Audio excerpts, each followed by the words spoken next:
friends, Assalamualaikum. Welcome back to my channel. അപ്പോൾ നമ്മുടെ ഇന്നത്തെ ഒരു പുതിയ വ്ളോഗിലേക്ക് എല്ലാവർക്കും സ്വാഗതം. സോ ഇന്നത്തെ വീഡിയോ ഒരു കുക്കിംഗ് വീഡിയോ ആണ്. ഞാൻ ഒരു അടിപൊളിയായിട്ടുള്ള ഈസി ആയിട്ടുള്ള ചമ്മന്തിയാണ് പ്രിപ്പയർ ചെയ്യാൻ വേണ്ടി പോകുന്നത്. ഇത് തലശ്ശേരി ബേസ്ഡ് ചമ്മന്തിയാണ് കേട്ടോ. പേര് ചിറ്റുള്ളി ചമ്മന്തി എന്നാണ്. വെളുത്തുള്ളി യൂസ് ചെയ്തിട്ടാണ് ഈ ചമ്മന്തി പ്രിപ്പയർ ചെയ്തത്. നമ്മുടെ ഇവിടെ ഒന്നും ഞാൻ ഇങ്ങനത്തെ ചമ്മന്തി പ്രിപ്പയർ ചെയ്ത് കണ്ടിട്ടില്ല. ഇത് കോമൺലി തലശ്ശേരി ബേസ്ഡ് ആണ്. അവിടെയാണ് ഇത് പ്രിപ്പയർ ചെയ്യുന്നത്. അടിപൊളിയായിട്ടുള്ള ചമ്മന്തിയാണ് കേട്ടോ. നമുക്കൊരു 10 മിനിറ്റ് മതി ഇത് പ്രിപ്പയർ ചെയ്തെടുക്കാൻ വേണ്ടിയിട്ട്. എനിക്കിത് കൂടുതൽ കഴിക്കാൻ നമ്മുടെ മഞ്ഞ ചാറ് കറിയൊക്കെ വെക്കില്ലേ, തക്കാളിയൊക്കെ വിട്ട് ചാറ് കറി, അങ്ങനെ ചാറുകളുടെ കൂടെയൊക്കെ കഴിക്കാൻ എനിക്ക് ഭയങ്കരമായിട്ട് ഇഷ്ടമാണ്. അപ്പം ഞാൻ ഇന്ന് എന്തായാലും പ്രിപ്പയർ ചെയ്യുന്നുണ്ടായിരുന്നു.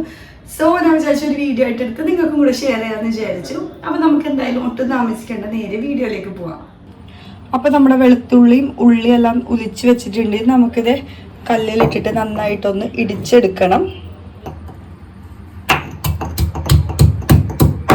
അപ്പം ഇതേപോലെ എല്ലാം നന്നായിട്ട് കല്ലി വെച്ച് തന്നെ, അതായത് ഇങ്ങനെ ഒന്ന് ഇടിച്ചെടുത്താൽ മതി. മിക്സിയിൽ ഇടുന്നവർക്ക് മിക്സിയിലിടാം, അല്ലാത്തവർക്ക് ഇത് തന്നെയായിരിക്കും കുറച്ചും കൂടെ നല്ലത്. അപ്പം ഇതേ വെളുത്തുള്ളിയും ഉള്ളിയൊക്കെ നമ്മൾ ഇതേപോലെ നന്നായിട്ട് ചതച്ചെടുത്തിട്ടുണ്ട്. ചട്ടി ചൂടാവാൻ വേണ്ടി വെച്ചിട്ടുണ്ട്. അപ്പം നമുക്ക് ആവശ്യത്തിനുള്ള വെളിച്ചെണ്ണ ഒഴിച്ചു കൊടുക്കുന്നുണ്ട്. കടുകൊക്കെ അത് പൊട്ടി വന്നിട്ടുണ്ട്. ഇനി നമുക്ക് ഈ വെളുത്തുള്ളി ഉള്ളിയിലേക്ക് ഇട്ട് കൊടുക്കണം. ഇത് അധികം മൂപ്പിക്കണ്ട, നേരിയതായിട്ടൊന്ന് വാടി വന്നാൽ മതി. ഈ ഒരു സമയമാകുമ്പോഴത്തേക്ക് നമുക്ക് ഇതിലേക്ക് മുളക് പൊടി വേണം ആഡ് ചെയ്ത് കൊടുക്കാൻ വേണ്ടിയിട്ട്. ഒരു ചെറിയ 1/4 ടീസ്പൂൺ മുളക് പൊടി, അതായത് നിങ്ങളുടെ ചമ്മന്തിക്ക് ആവശ്യമായ മുളക് പൊടി ഇട്ട് കൊടുക്കാം.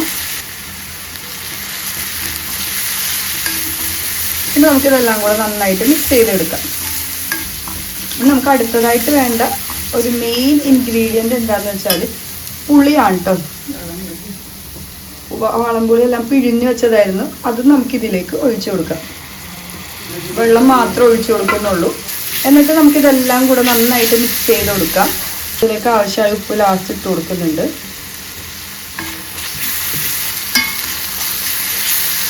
അപ്പോൾ നമ്മുടെ ചുറ്റുള്ളി ഇവിടെ റെഡി ആയിട്ടുണ്ട്. നിങ്ങൾക്ക് ഡ്രൈ ആക്കി എടുക്കണമെങ്കിൽ ഇങ്ങനെ കുറച്ചും കൂടെ വറ്റിച്ചെടുക്കാം. അതായത് കുറച്ച് വാട്ടർ വേണമെങ്കിൽ ആ പുളിവെള്ളം ഒഴിക്കുമ്പോൾ തന്നെ അങ്ങനെ എടുക്കാം. 2 രീതിയിൽ എടുക്കാൻ. അവിടെ കുറച്ച് ഡ്രൈ ആയിട്ടാണ് എടുക്കണത്. അപ്പം അത് ഫ്ലെയിം ഓഫ് ചെയ്യാൻ വേണ്ടി പോകണം. അപ്പോൾ നമ്മുടെ സംഭവം എന്തായാലും ഇവിടെ റെഡി ആയിട്ടുണ്ട്.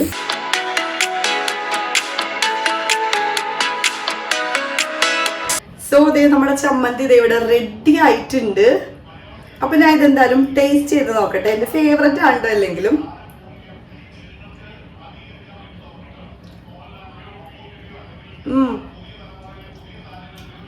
നല്ല അടിപൊളിയായിട്ടുള്ള ടേസ്റ്റ് ആണ് കേട്ടോ. വെളുത്തുള്ളിയും ആ പുളിയുടെയൊക്കെ ടേസ്റ്റ് വരുമ്പോൾ നല്ല അടിപൊളിയാണ്. നിങ്ങൾ എന്തായാലും ഇത് ട്രൈ ചെയ്ത് നോക്കണം. ട്രൈ ചെയ്യാത്തവരാണെങ്കിൽ തീർച്ചയായിട്ടും ഇത് ട്രൈ ചെയ്ത് നോക്കാം. വളരെ സിമ്പിൾ അല്ലേ, നമുക്ക് അധികം പണി കാര്യങ്ങളൊന്നും ഇല്ല. നമ്മളിത് കുറച്ച് എണ്ണ ഒഴിച്ച് കൂട്ടി എടുക്കണം കേട്ടോ. എപ്പോഴും എണ്ണ കുറവാവരുത്, എണ്ണ കുറച്ച് കൂട്ടി എടുക്കണം. അപ്പോഴായിരിക്കും ഇത് കുറച്ചും കൂടെ ടേസ്റ്റ് വരിക. സോ ഇത്രയേ ഉള്ളൂ ഇന്നത്തെ ഒരു കുട്ടി വ്ളോഗാണ്. നിങ്ങൾക്ക് ഇഷ്ടമായി കാണുമെന്ന് വിശ്വസിക്കുന്നു. നമുക്കപ്പോൾ പുതിയ വീഡിയോസൊക്കെ ആയിട്ട് കാണാം. അതുവരെ ബൈ.